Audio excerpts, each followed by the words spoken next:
Here's the thing most gun channels will never say out loud. You're not putting together one setup.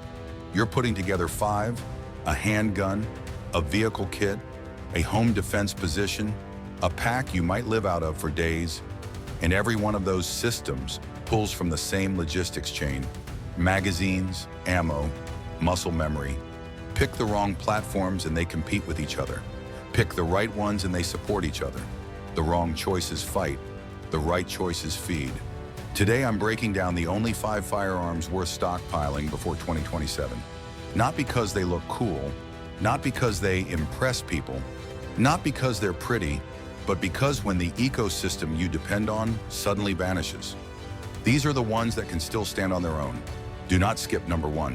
Before we move forward, if you're into real-world rifle breakdowns without the internet hype and the forum nonsense, hit subscribe.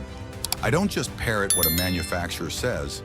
I don't just repeat what some thread claims. I look at what these guns can actually do when things get serious. And right now, I want your take. Which one of these 5 would you trust the most and why? If you already own one of them, drop it in the comments. Tell me if it lived up to what you expected. I read through the comments all the time.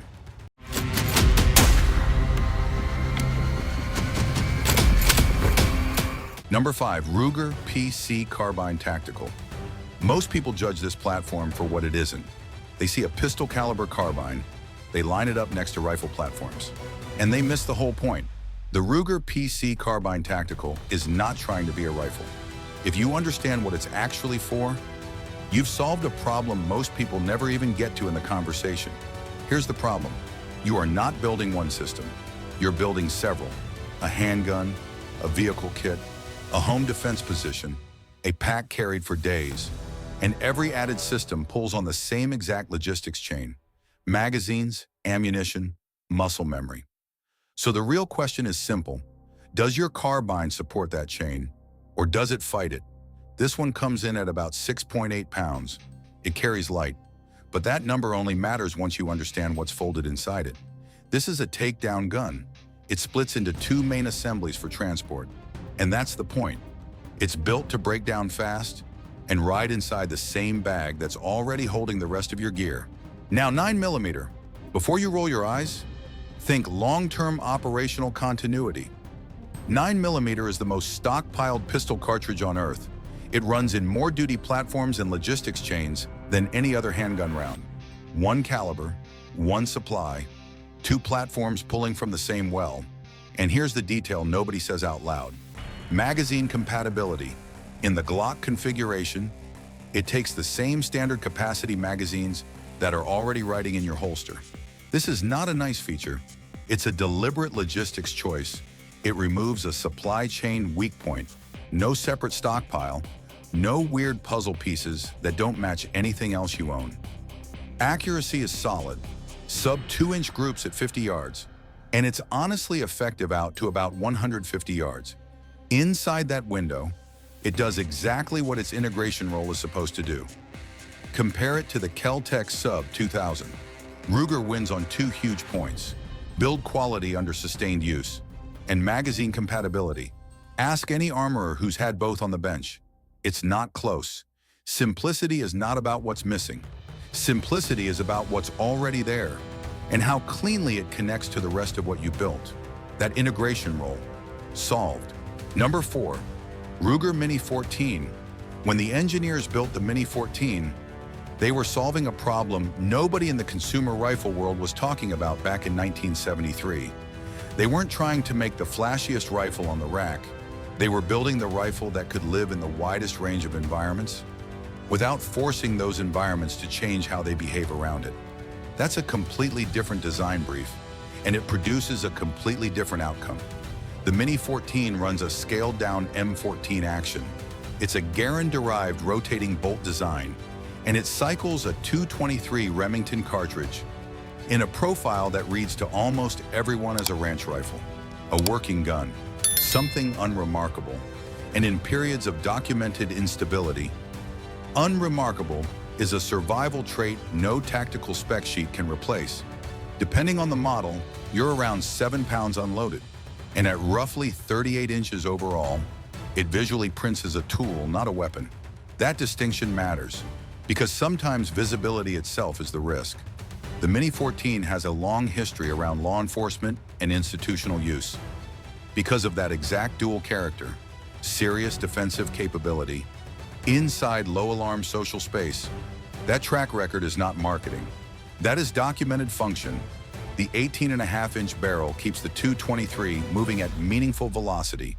It delivers reliable, real-world performance out to 300 meters, while still looking like something the casual observer doesn't panic over. Its job is not distance dominance. Its job is presence without declaration. Ruger's fixed piston gas system on this rifle runs reliably in conditions that can choke direct impingement alternatives. No obsessive lube schedule. It keeps running under the irregular maintenance reality that extended field conditions actually create. That's the service record. Agency after agency, thousands of rounds, decades of use, and it shows. A lot of them ship with a 5-round magazine. Factory 20-round magazines are common, but not everywhere. And that matters, because this platform isn't built around volume, it's built around presence management. 20 rounds of deliberate, accurate fire from something nobody flags beats 30 rounds from something everyone already fears. 50 years of real-world service backs that idea. This quiet survival constant doesn't demand attention, and that's exactly why it can't be replaced. The invisibility role, filled. Number 3, Arsenal SAM-7R. Every time a supply chain breaks, every documented moment where armed populations had to operate without institutional support, the same pattern shows up. The guns that keep working are rarely the most advanced.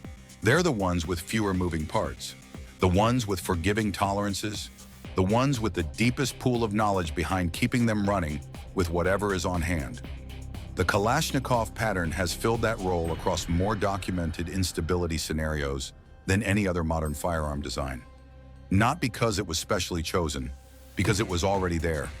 What Arsenal did with the SAM-7R is take that pattern and build it to a standard that closes the gap between field grade and precision grade, without sacrificing a single thing that made the original survive anything you throw at it. This is a milled receiver AK pattern rifle, not stamped, milled, machined from a single billet of steel. To tolerances Arsenal's Bulgarian military manufacturing heritage spent decades perfecting, right around 8 pounds without a magazine. Real weight, the kind of weight that tells you you're holding something built to last, not built to sell. And the 7.62 by 39 chambering is the endurance argument. Made into a cartridge, it has been continuously manufactured in more countries, across more decades, through more supply disruptions than almost any other intermediate cartridge on Earth. Its dimensional tolerances assume real storage, real field use, not laboratory conditions. That's reliability by design, not a compromise. It commonly ships with a 10-round magazine, but it runs the same global AK magazine pattern people already understand. And in the real world, that usually means 30-round magazines are everywhere. And they're simple to source across a lot of different contexts. The chrome-lined, hammer-forged barrel delivers a service life that goes beyond what almost any non-military context will realistically demand. It's built around military-style durability, and the whole point is forgiving tolerances and long-haul reliability when conditions are not ideal. That's why the endurance role belongs to this platform, not a more modern alternative. The comments will push back. Good. The argument gets even stronger when someone actually engages with it. Number 2, Springfield M1A. You're on day 4. The weight stopped being theoretical somewhere around mile 8 of day 2. And you've been thinking about the rifle on your shoulders differently ever since. Not as gear, as a commitment. A choice you made long before any of this started. And right now, with a ridgeline ahead of you and a situation developing at distance, you either have a platform that can reach out and change what happens, or you don't. The Springfield M1A is built for the person who understood early. Distance is not just a ballistic issue. Distance is a strategic one. The M1A is Springfield's commercial evolution of the M14, America's primary battle rifle from 1959 through 1970. And it never truly left active service, because nothing fully replaced what it does at range with the authority it does it. The 22-inch barrel is not about looks. At 22 inches, the .308 Winchester reaches its full velocity potential, and it arrives at 800 yards with enough retained energy to be genuinely decisive. That's the distance where outcomes can still be changed. That's where spatial advantage turns directly into outcome authority. About 9 pounds 3 ounces empty is not comfort, it's commitment. A battle-proven gas system, a rotating bolt rooted in the M14, and the pattern is built around 20-round magazines for one reason: precision that changes outcomes. But depending on your state, it may ship with 10. This rifle was never about spraying fire. It was about stopping dangerous situations before the other side even understands where the shot came from. 20 deliberate rounds at 800 yards tell a far deadlier story than 30 uncertain shots at 200. The M1A service record runs from military adoption, through every branch of U.S. service, into national match competition, and into civilian use stretching back to the 1970s. Over 60 years of continuous production, the knowledge base for keeping it running without factory support is one of the deepest in American firearms history. When support infrastructure disappears, the platform that survives is the one with trained hands behind it. Every platform decision is a bet on a specific future. The M1A bets on the future where influencing outcomes before contact happens. Is the most valuable capability you own. History keeps paying out on that bet. Number 1, BCM Reky-16. Here's the ecosystem reality almost nobody in the preparedness space says clearly. There are over 20 million AR pattern rifles in civilian hands in the United States alone. That means there is not a single populated county where a trained armorer, a pile of spare parts, or a working knowledge base is more than a short drive away. This ecosystem doesn't just exist, it exists everywhere at once, without any single point of failure. That is not marketing. It is a documented sociological reality. No other rifle platform in human history has scaled like that.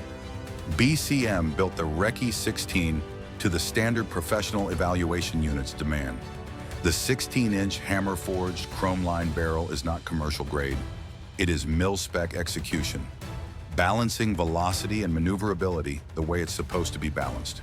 The 5.56 by 45 NATO cartridge, stored in quantities that dwarf almost every other intermediate round, gives you practical, effective engagement out to 500 meters.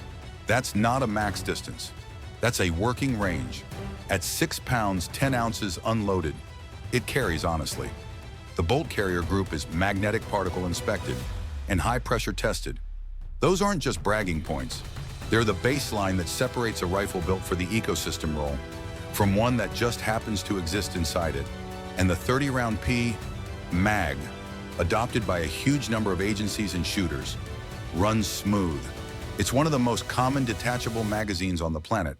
That's ecosystem thinking in one component. Compare it to the Daniel Defense DDM 4v7. BCM wins on depth of professional adoption and quality control consistency over a decade. Because when you need a part from an unknown source, the rifle that wins is the one that holds tolerances, so any legitimate part fits, no questions. The BCM Reky-16 didn't just benefit from the largest parts ecosystem on Earth. It helped define the standard it runs on. It's not just riding the network, it is part of the architecture. You came into this video looking for the right survival rifle. What you're leaving with is more valuable than a single pick. A framework, 5 roles, 5 platforms. And the truth that survival has never been about owning the most impressive gun. It's about choosing the right tool before you actually need it. So now I want your take. Which survival role do you think most people totally ignore when they build their setup? And which rifle on this list filled its role the best? Drop your reasoning in the comments. Subscribe for more real-world breakdowns. Because next up, we're building the complete survival loadout from scratch.